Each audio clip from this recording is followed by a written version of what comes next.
Hello friend, कैसे आप सब। आप सबका हमारे यूट्यूब चैनल SBCC 777 में स्वागत है। माय सेल्फ देव प्रकाश मंडल। हम भी क्लास 12th के बायोलॉजी के जो 9th चैप्टर है उसी का अध्ययन करने वाले हैं। 9th चैप्टर में है क्या कि खाद्य उत्पादन में वृद्धि की कार्यनीति। ठीक है, खाद्य उत्पादन में वृद्धि की कार्यनीति, enhancement of food production. Okay, इसी में हम अध्ययन करेंगे। इसके पहले हमने आपको हरित क्रांति के बारे में बताया था। इसी चैप्टर में हरित क्रांति के बारे में हमने आपको बता दिया कि हरित क्रांति कब सफल हुआ। तो विश्व भर में 1960-70 के दशक में जो है हरित क्रांति को सफल बनाया गया। विश्व का जो हरित क्रांति का जनक है वह है नॉर्मन बोरलॉग। ठीक है, और हमारे भारत में जो हरित क्रांति का जनक है वो है doctor M.S. Swaminathan. Doctor M.S. Swaminathan को हमारे भारत का हरित क्रांति का जनक कहा जाता है। क्यों कहा जाता है? क्योंकि ये नॉर्मन बोरलॉग के साथ मिलकर गेहूं की प्रजातियों यानी गेहूं की किस्मों में ये रिसर्च किया था, जिसके कारण यह जो है डॉक्टर M.S. स्वामीनाथन को हरित क्रांति का जनक माना गया। ओके, अब इसमें क्या है, अभी हम अध्ययन करेंगे इस चैप्टर में टिश्यू कल्चर के बारे में। Plant tissue culture. Plant tissue culture के बारे में एक जर्मन के वैज्ञानिक जो हेबरलैंड है वह 1902 ईस्वी में बताया कि प्लांट टिश्यू कल्चर भी होती है। तो प्लांट के टिश्यू कल्चर में क्या होता है कि प्लांट की कोई भी अंग, चाहे वो पत्ते हो या फिर उसकी तना हो, तो उससे एक ऊतक निकलते हैं यानी टिश्यू निकलते हैं। अर्थात कोई भी सेल, प्लांट के कोई भी सेल से एक प्लांट बनाने की क्षमता होती है। ठीक है, तो एक प्लांट बनाने की क्षमता जब होती है एक प्लांट में तो उसको क्या कहा जाता है? टोटिपोटेंसी, अर्थात पूर्ण सत्ता कहा जाता है। पूर्ण सत्ता जो है वह शब्द किसने दिया था? तो पूर्ण सत्ता शब्द जो है वह मॉर्गन ने दिया था। ओके, अभी हम पढ़ने वाले हैं टिश्यू कल्चर के बारे में, वो भी प्लांट का। तो देखिए, ऊतक संवर्धन सन 1902 ईस्वी में जर्मन के वैज्ञानिक हेबरलैंड, किसने है, कौन है? हेबरलैंड, जर्मन के एक वैज्ञानिक है जिसका नाम हेबरलैंड है, ने बताया कि प्रत्येक प्लांट सेल में संपूर्ण प्लांट बनाने की क्षमता होती है। ठीक है, इस क्षमता को टोटिपोटेंसी कहा जाता है, अर्थात पूर्ण सत्ता कहा जाता है। प्लांट सेल में कोई भी एक प्लांट है, उस प्लांट के सेल से एक सेल में इतनी क्षमता होती है कि वह एक प्लांट बना सकता है। तो वह जब बन जाते हैं वह पावर को ही क्या कहा जाता है? टोटिपोटेंसी कहा जाता है, अर्थात पूर्ण सत्ता कहा जाता है। ओके, अब क्या है कि हेबरलैंड को पादप ऊतक संवर्धन का क्या कहा जाता है? जनक कहा जाता है।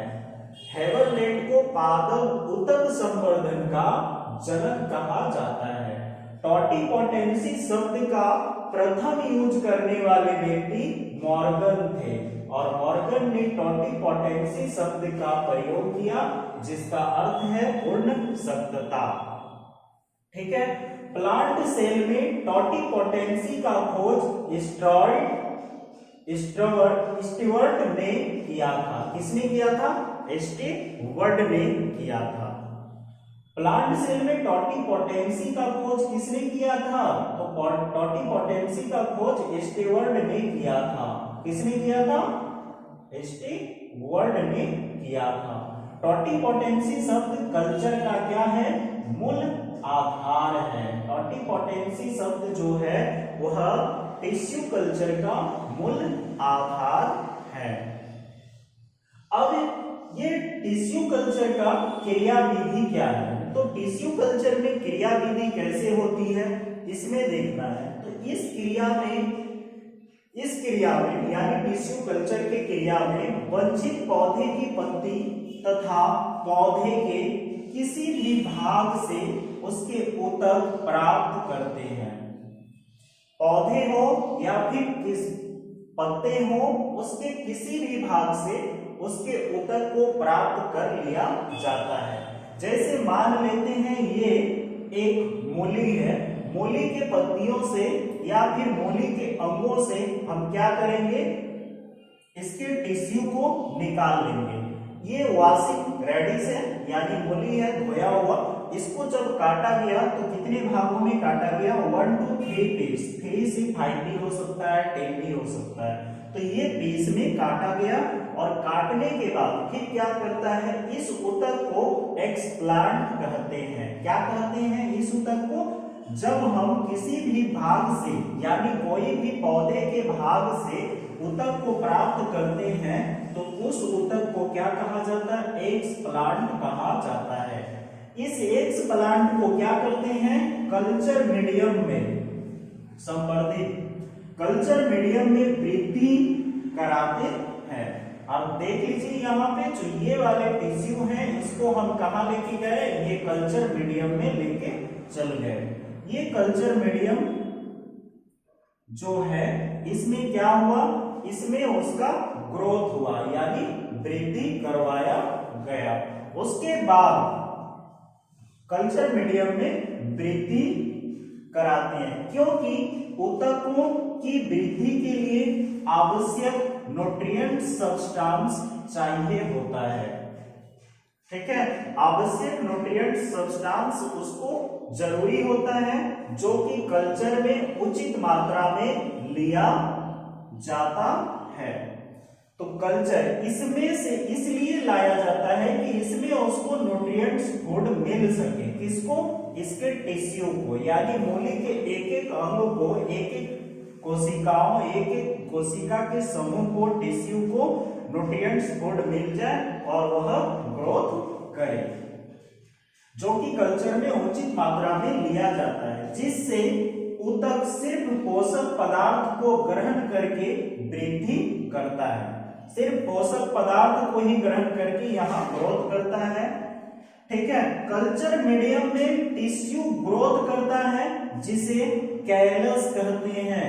कल्चर मीडियम में जब टिश्यू ग्रोथ कर जाते हैं तो उसको क्या कहा जाता है, कैलस कहा जाता है। ये कटिंग लार्वा है, यहाँ पे हमने क्या किया, लार्वा को रख दिया।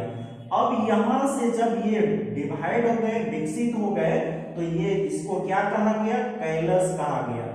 अब ये कैलस कब होते हैं, 4 से 6 सप्ताह के बाद होते हैं। ठीक है, आगे क्या है, कैलस में संभावना ये होती है कि इसमें या तो भ्रूण यानी एम्ब्रियो का निर्माण हो या फिर शूट का, एम्ब्रियो का निर्माण हो या फिर शूट का निर्माण हो यानी प्रोरग का निर्माण हो, विकसित होता है। अब एम्ब्रियो का निर्माण हो तो एम्ब्रियो विकसित होता है और भ्रूण यानी एम्ब्रियो में मूलांकुर और परांकुर पाए जाते हैं। जड़ और तना यानी प्रोरग भी पाया जाता है जो क्रमशः जड़ और तना का निर्माण करता है और इस प्रकार नए पौधे का निर्माण होता है और वही प्रोरग विकसित होते हैं तो थोड़े ही समय में इसे मूल यानी रूट का निर्माण होने लगता है जिससे नए पौधे बनते हैं। अब इस पौधे को निकालकर मृदा में गाड़ दिया जाता है जो वृद्धि करके नया पौधा बनाता है। अब यहाँ पे देखिए, सबसे पहले हमने एक मूली को लिया, मूली को काटे 3 से 4 भाग या 5 भाग, जितने भाग में काट सकते हैं आप। उसके बाद हम कल्चर मीडियम में मूली के ऊतक यानी टिश्यू को डाल दिए। ठीक है, यहाँ पे उसको पोषण मिला, सारे न्यूट्रिएंट्स एलिमेंट्स मिले जिसके कारण ये विकसित हुआ। इसमें हमने इस लार्वे को यहाँ पे डाला और फिर हम न्यूट्रिएंट्स छोड़ दिए। उसके बाद 4 से 6 सप्ताह के बाद देखें कि इसमें से कैलस बन गया। इस कैलस को हम देख रहे हैं कि ये गुच्छे हो गए, किसका, इसके कोशिकाओं के गुच्छे बन गए, यानी उतक के गुच्छे बन गए।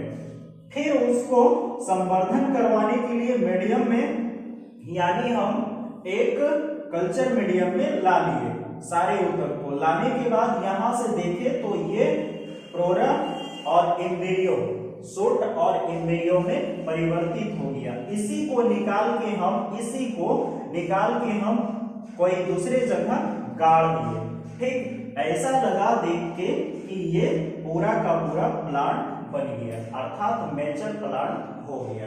ये एक लाइफ साइकिल है मूली का।